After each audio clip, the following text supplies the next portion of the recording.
children provide for us an interesting perspective on many things, including dating and marriage. When Lynette, who was age 8, was asked, what do most people do on a date? She offered this interesting perspective on men and women. She said, dates are for having fun, and people should use them to get to know each other. She said, even boys have something to say if you listen long enough. In response to the question, how do you decide who to marry? Kristen, age 10, suggested, no one really decides before they grow up who they're going to marry.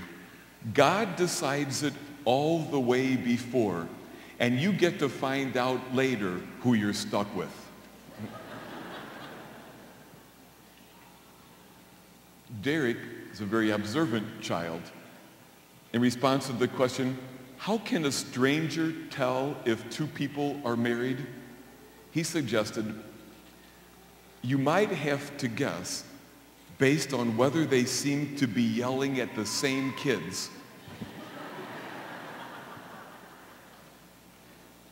And Lori, age 8, who I guess might be a bit of a handful, in response to the question, what do you think your mom and dad have in common? Said, both don't want any more kids.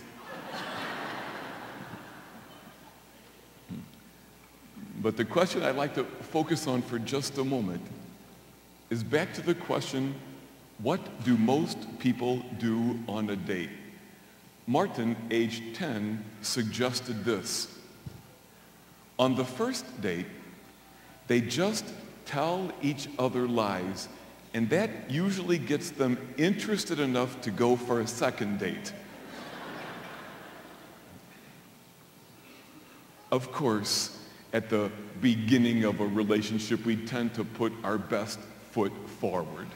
We want the other person to especially see those qualities about ourselves that we think they might find attractive and admirable.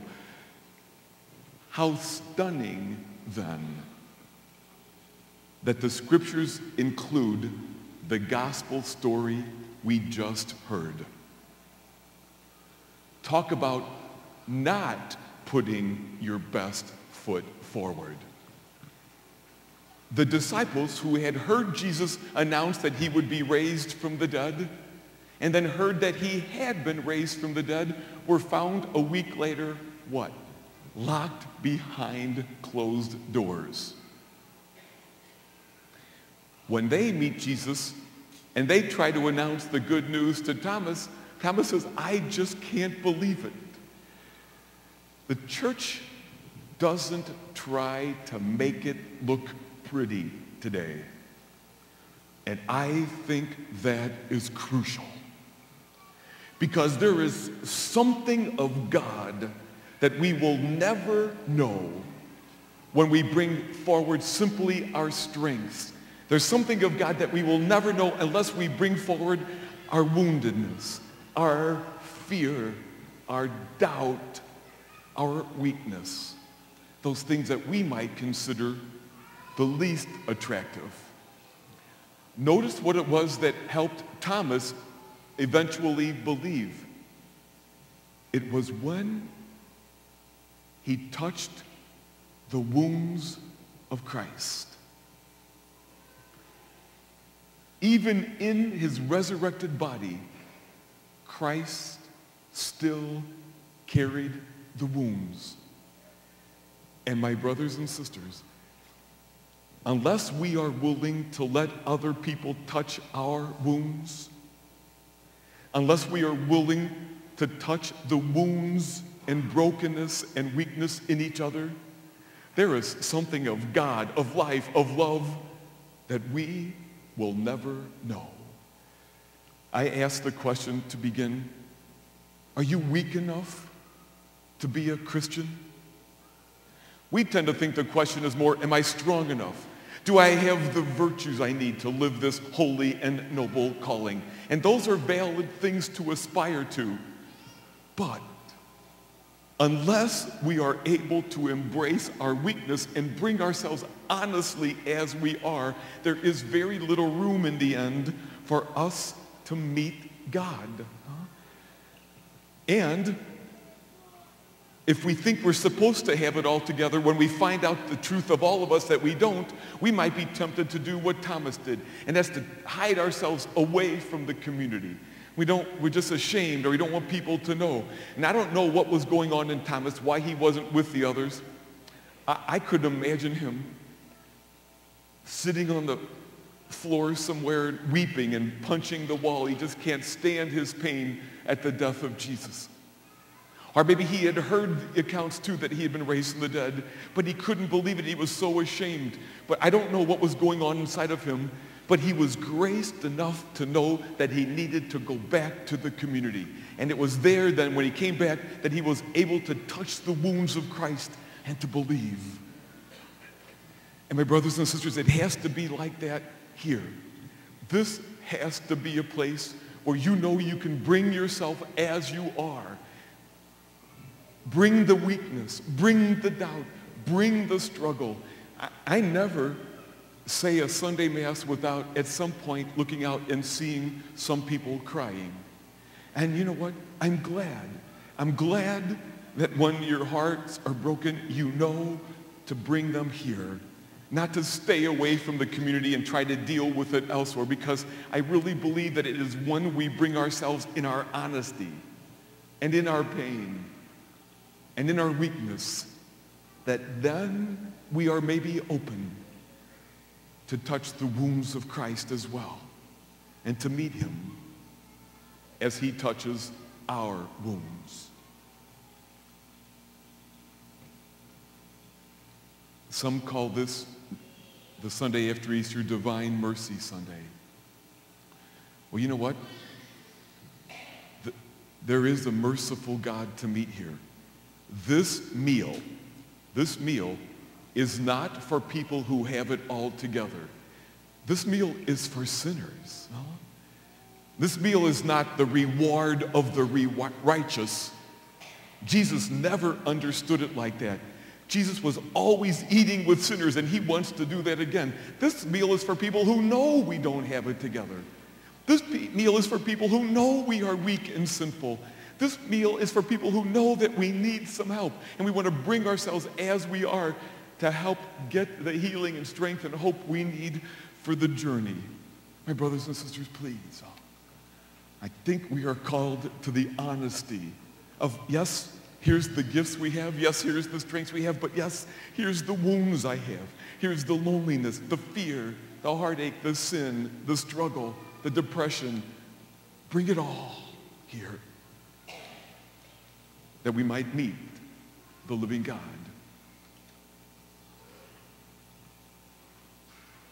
Some years ago, a surgeon told me about what it was like to be in the room of a young woman on whose face he had done some surgery, and it didn't go so well.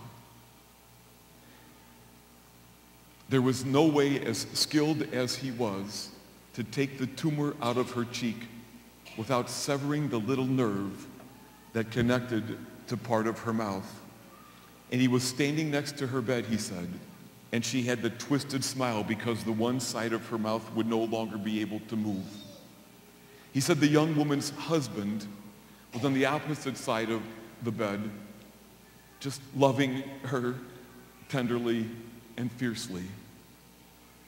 He said the young woman looked up at him and said, "Will my mouth always be like this?" He said, "It will, because the nerve was cut." She nodded and was quiet.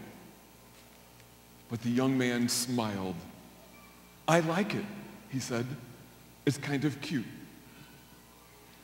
And the surgeon said that then, unmindful of his presence, he saw the young man bend to kiss her crooked mouth. And he said, I was so close that I could see how he twisted his own lips to accommodate to hers, to show her that their kiss still works.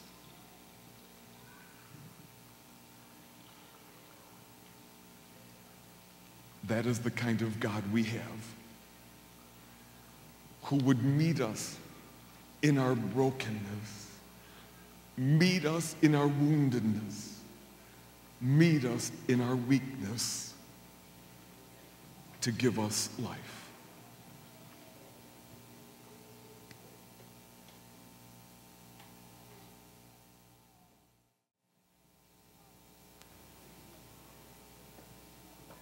Well, hello, buddy. How are you?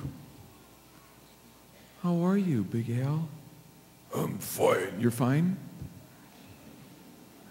Well, Big Al, you don't look so fine. I'm fine. Oh. Well, your words say you're fine, but your body says you're not so okay. Fine. I'm strong. Well, Big Al, I know sometimes people feel like they're supposed to be strong all the time, but I don't think that that's what Jesus said. And you know, it's okay sometimes to be scared or lonely or sad. You don't have to try to be tough. And if you'd like to talk about it, well, maybe we'll talk later, huh? Yeah. Big Al, I'm glad that you don't think you have to be tough all the time. I'm sad. You're sad? Okay. It's okay to be sad. We can talk about that later. No, I won't tell anybody. No. Sometimes it's important to have somebody where you can trust them, that you can say what's inside of your heart. But we'll talk more later, okay? Boys and girls, sometimes people will tell you you should be strong. But we want you to know you don't have to be strong all the time. It's okay to be sad or scared or lonely. And when you feel that, you can tell somebody you trust, and you can certainly tell Jesus, because he understands.